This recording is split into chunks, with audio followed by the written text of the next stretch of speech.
What's up, everybody? Just making a video here to help some of you guys out that may be on Suboxone.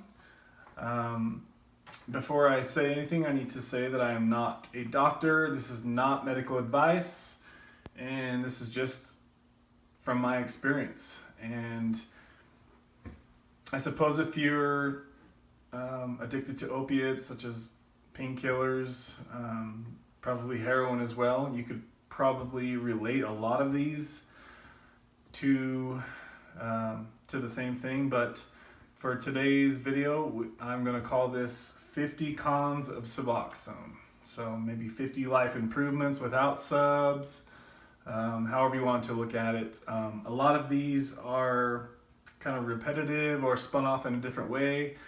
I just wanted to come up with 50 different reasons as like a motivation checklist, things I wouldn't have to worry about as soon as I get off this. And currently I'm down to 1 milligram, and I will be getting off fully here in about 2 weeks. So this is what I've come up with so far. So number one is sex drive. Anybody knows if you've been on opiates or Suboxone, you are going to have issues with your sex drive. I'm mostly probably talking about males, but I have heard that females also have issues with this. If you're taking a high dose of painkillers or Suboxone, and for Suboxone's sake, I'm going to say anything even over like 4 milligrams, you are going to have issues with your sex drive. You're going to have low desire for sex. If you take Suboxone like an hour or two before having sex, chances are you're not even going to be able to have an orgasm, which is number two. Unable to orgasm with higher dose. As I just said, anything probably over 4 milligrams. I bet if you took 2 milligrams of Suboxone an hour or two before sex, you're going to have a hard time, and it is going to affect your sexual performance. So if you're going to mess with this stuff and you're having problems sexually, take it either after sex that night or early in the morning, and then don't take it anymore during the day, because it will have an impact, and that will help you guys out, that information. So number three is your unstable mood. You know, when you take Suboxone, chances are you're going to get a little bit of a buzz from it, and so your mood's going to be kind of up, you know, after you take the dose, and then it's going to slowly go down over the day. So number three, unstable mood. Number four, the hassles of going to a doctor. If you're getting it legally, you have to go. It's expensive to go to your doctor, and the hassles of making an appointment, taking your time out of your day, that's a pain in the ass. Number five, hassles of going to a counselor. This has been most productive for me, is seeing a counselor with my doctor. And I suggest if you guys are having problems getting off the Suboxone, you do that same thing and kind of figure out the root reasons of why you keep taking the substance. Number six, it's embarrassing to refill. You know, the pharmacists, they don't like to fill this stuff, and they think horrible things about it. I can tell, you know, by when I used to get my refills, they were definitely judging, and the doctors even said you had to go to a certain pharmacy or else they wouldn't even fill it. So I don't know if that's true or not, but that's what they said. Number seven, it's very costly. When you combine the doctor's appointments, the counseling appointments, and the medication itself, if your insurance covers it or not, chances are it's going to be very costly to take this medication. Number eight, tendonitis, knee and shoulder pain. For me, I have a lot of pain in my knee and also my shoulder, and those have created injuries for my fitness. Because I believe taking opiates, it pretty much drains your body of water. You know, I feel like it just drains it immediately. And so when you're lifting heavy weights, you're going to be much more accident prone when you're constantly in the gym, as I have been. Number nine, no internal daily struggle. You know, we all want to get off of opiates. Nobody wants to stay on this crap for life and have to go through all this shit. So there's constantly a struggle, and your brain is fighting itself to try to get off of this stuff. You know deep down you want to get off of it, but your brain is tricking you and continues to trick you into just taking it, and you just keep going. Before you know it, there goes 15 years and you're still on the crap. So Number 10 is you can move forward with your life. I look forward to being able to go a day or two or a year. I mean, I can't even imagine going a year without having to take something to get by with my day. It's freaking ridiculous. It's like they say, liquid handcuffs if you're on any kind of liquid opiates. Number 11 is backed up shit. So any opiate user is familiar with constipation. I remember one time I went a freaking week without taking a crap. Now that is scary shit, pun intended. You guys that are on opiates, you need to monitor your craps. You need to be getting food out of you, and if you're not, then you need to either lower your dose or take stool softeners or supplements to be constantly moving shit out of your body, or you're gonna have some problems. You can go septic, you can die. This is a very serious issue, and you need to make sure you're aware of your body's functions. Number 12 is bloating and gas. I think that's mostly from being backed up. You got to take a crap, and your body's so full of crap that you're bloated, your stomach's full of shit, and you're having gas because of that. Number 13 is the shits. When your dose comes down, you start getting loose stools, and your stomach starts churning. Number 14, it makes my body flat, and that goes back to the water theory that I have. I don't know the science behind it, but I notice a visual difference. My body doesn't look as full when I take opiates. Number 15, it makes me lose weight. Something about opiates, you guys know that, most of you know, I should say, that it makes you not hungry, not want to eat. And that's not good for guys like me that want to gain weight and be big. Number 16, it makes my gym sessions weak. Again, I think that goes back to the lack of water in your muscles. Combine that with your overall attitude, and just everything just is like blah. You feel like a zombie when you're on opiates. Number 7, I'll build trust in myself. And I honestly feel like once I get rid of this, I will be the best version of myself, and I will trust myself quicker in making decisions and with life decisions in general. Number 18 is insomnia. There will be, if you're running low on opiates or Suboxone, you will have insomnia, and for sure when you come off this crap, you're going to be in for a cruising for insomnia. You'll be rolling around all night long. But it's temporary, and it's worth it. So number 19 is a recluse from friends and family.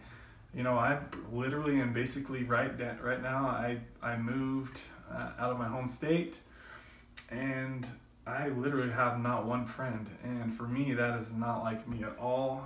My whole life, I've been the popular, funny kid. I've had tons of friends, and I literally live in a state now with 0 friends and 0 family. So that's how serious this addiction is for me, and that's how serious I'm taking it, is that I put my entire life on hold to kick this shit. Number 20 is like, it's a dirty secret, and you have a lot of self-guilt. Not a lot of opiate users are open about it, and I've myself found that it helped greatly to be able to tell some people that care about you. Only tell who you trust, and for me, I don't really give a shit who knows at this point. So if you're somebody that knows me and you're just seeing this, what's up? Now you know, motherfucker. And I don't give a shit, because if you can look yourself in the mirror and tell me you don't have any addictions, then wow, you must be doing something right, brother or sister. Number 21 is I've seen so many people lose their life over addictions, mainly opiates and heroin.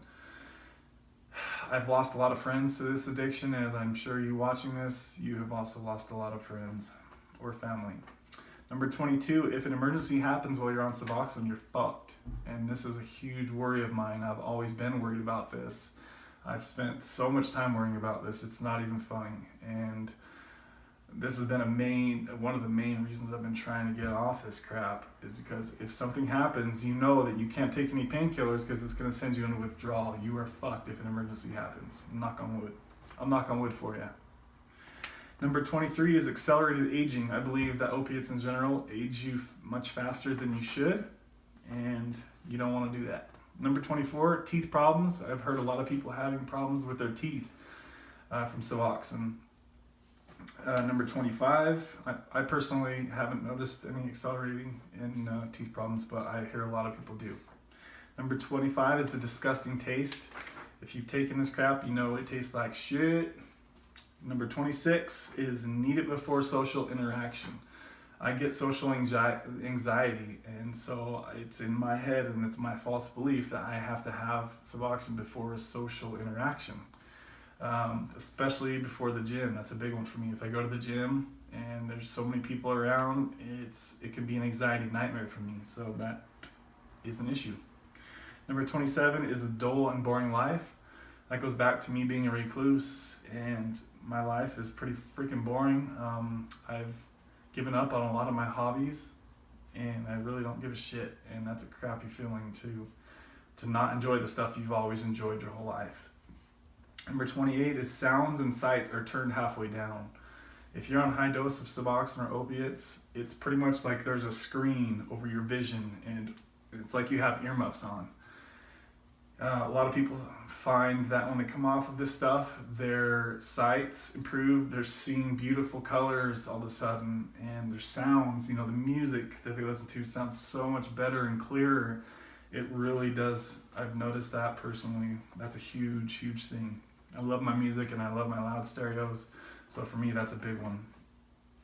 Number 29 is you can't feel emotions or cry. I've been to funerals, and normally I'm a freaking ball baby with stuff like that, and I've been able to talk just fine, and that's not me. Be able to talk in front of people about the person that has died. Normally I wouldn't be able to do that, and with Suboxone, even a low dose of 3 milligrams, it was enough to make it to where I wasn't even crying, and that's not me. Number 30 is glossy eyes. / using eye drops. You have to use eye drops because your eyes get so glossy and they feel burnt, or they feel sore a lot of times. If you're taking a higher dose of Suboxone than you will your eyes will be glossy and kind of look like you're stoned, like on pot or something. So that's a big sign. I think if you're taking too much Suboxone, you will have that effect. So if you are having that and you want to lower your dose to where you're not getting that, and then I feel like that's your correct dose. Number 31 is causing relationship issues because of the constant ups and downs. You're not a very good partner, guys, and it might take you a few relationships to see that chances are it's not just your partner, that you might be so quick to blame your partner with the issues, but with your emotions constantly swinging up and down, it's going to be a lot of the blame on you. And if you choose to be a man or woman enough to accept that, that's up to you. Number 32, this has likely gone on way too long for many of us. And it's time to live life as we're supposed to live. And let's just move on with this crap. Number 33 is nightmares. I get nightmares when I take higher doses of Suboxone. Scary ass nightmares, guys. It's freaky shit, and that's scary to think about. How I'm just thinking back real quick over some of the crazy nightmares I've had, and I don't want those no more, so I'm not taking high Suboxone anymore. Number 34 is insecurities while taking. I have noticed a huge difference in my personal insecurities, especially while being in a relationship. I've noticed since I got below 4 milligrams, my insecurities have gone away huge.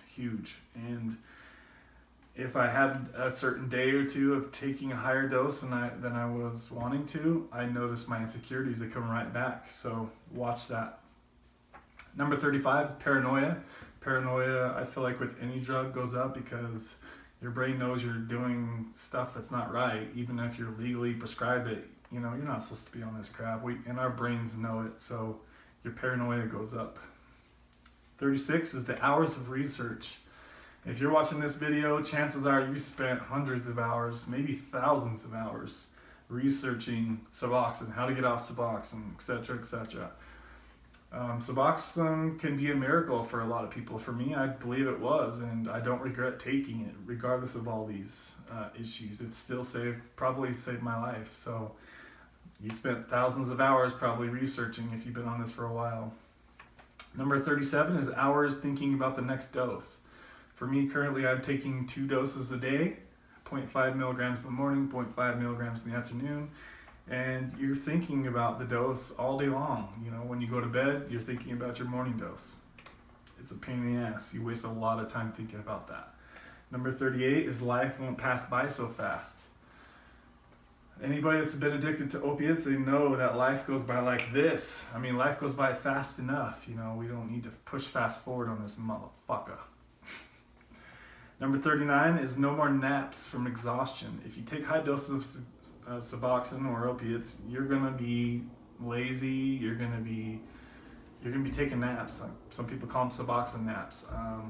Even if I was to take 2 milligrams right now, it would make me take a Suboxone nap. It makes you fucking tired and your energy goes low. Number 40 is no more migraines. I used to get migraines when I'd take higher doses. Anything above 8 milligrams, and chances are I was going to have a migraine due to dehydration. And I drink water all day long, and it dehydrates your shit. Number 41 is it makes it easy to tolerate toxic people. That has been horrible for me. You know, you just take Suboxone or your opiates and you could be shoveling shit, as Ryan Donnelly would say. You could be shoveling shit and you'd be happy.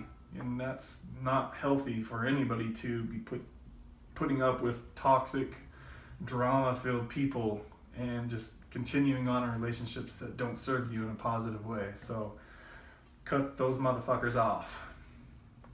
Number 42 is you have to fight your own brain to come off. And this is kind of what I spoke about earlier, is we all know we want to get off this crap, but your brain constantly, there's somebody tapping your shoulder, hey, just take this, you'll be okay, just do this, we'll quit another day. No, it's time to do it now.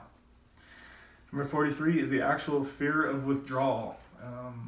Again, that goes back to probably spending hundreds or more of hours researching the fear of the withdrawal. And there's so many people out there that post all this negative crap and makes you get into your head that you're worried about coming off.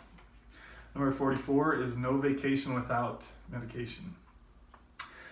You know, you can't go to Mexico, and especially if you're getting this illegally, you can't go on vacation without your drugs. Everybody knows that you're pretty much stuck to the area that you're in. Number 45 is it can get you high. Suboxone, when I first took it, got me high for like 24 hours. So I remember taking the first couple times, I was like, holy crap, man, this is a much better option than painkillers and much cheaper. So that was very enticing to me. It wasn't the same kind of high, but it gets you pretty damn high if you're not used to Suboxone. So if you're going to start on Suboxone, start very low. I'm talking 2 milligrams, guys. Don't be taking 8 milligrams your first time with Suboxone. Holy crap, that's crazy. And you're asking for a long-term addiction if you go looking for a high on Suboxone. That's not good. Number 46 is it alters your brain chemistry. Nobody really knows the full science behind it, but we can all probably tell you that it definitely, taking opiates, it turns your natural opiates and painkillers off. So there will be withdrawal for almost everybody coming off this stuff, and that's to be expected. 47 is it's hard to find. You know, it's a lot of doctors are limited to a certain amount of patients that they can have for Suboxone. And if you're getting it off the street, it can be pretty hard to find as well at times. People sell this crap for crazy amounts. It's nuts. Number 48 is it has a bad stigma. You know, I was pretty embarrassed to tell anybody that I was on this crap. And you know what? I'm only human, and you are too. And I guarantee you got some kind of addiction, so don't be judging me, boy, girl. Number 49 is it makes it easier to get addicted to other substances, I believe. I believe it can be a gateway to other drugs. I personally flip-flop between this and painkillers. You know, when my refill wasn't would run out soon, I would flip to this. So, pain in the ass. And number 50 is the withdrawal itself. And as I mentioned, you will likely have some withdrawal issues. It's my personal belief, and I'll have to report to you on if this is true or not in a couple weeks. But I believe when you're taking painkillers, you know, this is like, okay, so this is flatline. This is a normal person's life, is like this. They're always normal. if you're taking opiate painkillers or heroin, I've never taken heroin, but this is, I'm sure it's the same thing. You're gonna have these high, awesome greatness, and then crash, extreme lows. Now on Suboxone, so this is opiates, I'd say. This is opiates, this is your life. And on Suboxone, I would say it's more like this. Just a little, it deviates up and down a little bit, but not huge waves of emotions like painkillers. That's just my personal, this is what I think personally. And again, I'm not a doctor, so don't take that for any medical advice. This is just 50 reasons you might want to get off the Suboxone. Maybe you can use this to help. Maybe you can create your own list of things that have been affecting you since you've been on Suboxone. Either way, let me know in the comments what you guys think of this list. If you think I'm full of crap, I'd like to hear that. If you'd like to share maybe some things that I missed in this video, I'd like to hear even more reasons. If you want more videos about Suboxone and opiates, I will be posting plenty more in the near future. Check out my channel.